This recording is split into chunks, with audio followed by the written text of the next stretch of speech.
Генералниот секретар на владата Драги Рашковски се самоназначил за владин представник на собранието на акционери на Телеком за хонорар од 500 евра од седница.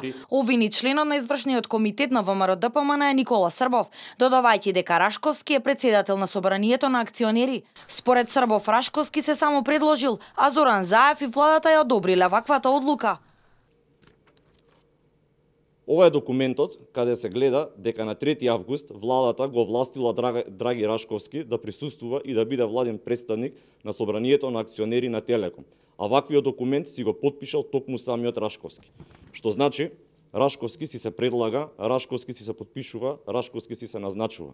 Класичен конфликт на интереси. На Рашковски мала му била платата од над 1000 евра, па сега ќе зема и 500 евра од Телеком.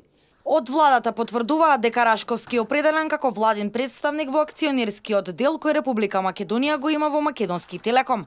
Но според информациите на владиниот портпарол Миле Бошњаковски, владата не плаќала надоместок за назначување на генералниот секретар Драги Рашковски. Генералниот секретар Драги Рашковски е определен од владата на Република Македонија да го представува акционерскиот дел кој Република Македонија го има во АД Македонски Телеком. Ова е назначување за наредното акционерско собрание на Телеком, кое се одржува еднаш годишно. За назначување на секретарот Рашковски не се плаќа надоместок од страна на владата. Дополнително, председавачот со акционерското собрание го избира Маđар Телеком, а не владата. Владата во собственичката структура на Македонски Телеком учествува со 38,68%.